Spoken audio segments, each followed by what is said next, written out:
Hi friends, welcome to my channel. இந்த சேனலை first time பார்க்குறீங்க அப்படின்னா மறக்காமல் சேனலை சப்ஸ்கிரைப் பண்ணி வச்சுக்கோங்க. வாங்க வீடியோக்குள்ளே போகலாம். இன்றைக்கி என்ன வீடியோ பார்க்க போகிறோம், டேஸ்ட்டான எண்ணெய் கத்திரிக்காய் எப்படி செய்கிறதுன்னு உங்கள் கூட ஷேர் பண்ணியிருக்கேன். வீடியோவை ஸ்கிப் பண்ணாமல் பாருங்கள்.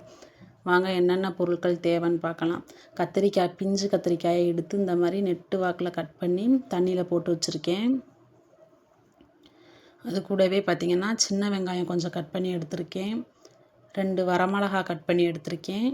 தாளிக்கிறதுக்கு கொஞ்சமாக கருவேப்பிலை எடுத்திருக்கேன். இந்த டிஷ்ஷுக்கு பார்த்திங்கன்னா சின்ன வெங்காயம் சேர்த்து பண்ணும்போது ரொம்பவே டேஸ்ட்டாக இருக்கும். வாங்க எப்படி பண்ணுறதுன்னு பார்க்கலாம்.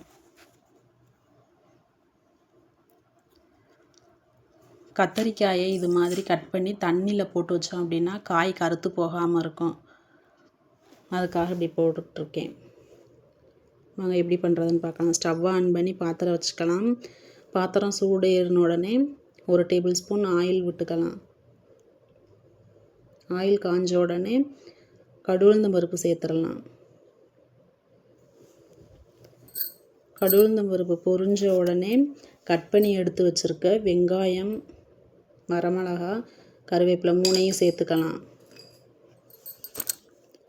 அது கூடவே பார்த்திங்கன்னா கொஞ்சமாக உப்பு சேர்த்து விட்டு வதக்கிக்கலாம். ஓரளவு வதங்கி வந்த உடனே வெங்காயம் ஓரளவு வதங்கின உடனே கட் பண்ணி எடுத்து வச்சுருக்க கத்திரிக்காயை சேர்த்துக்கலாம்.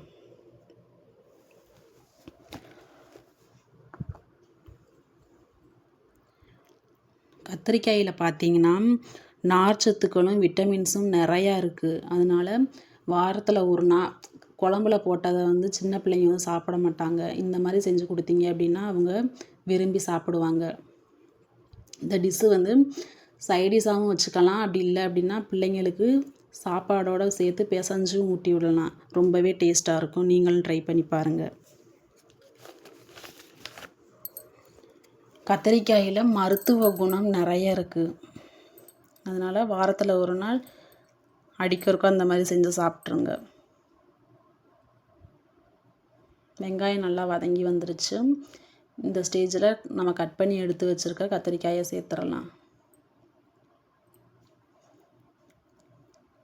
காய் வேகிறதுக்கு தேவையான தண்ணி சேர்த்து மூடி போட்டு மூடி வச்சிடலாம்.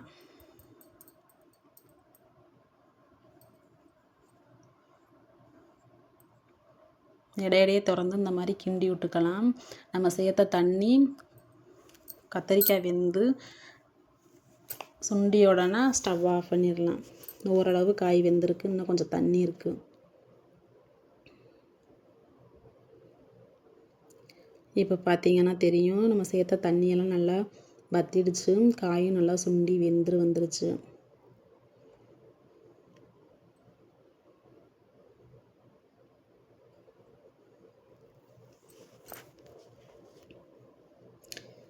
இந்த ஸ்டேஜில் ஸ்டவ் ஆஃப் பண்ணிக்கலாம்.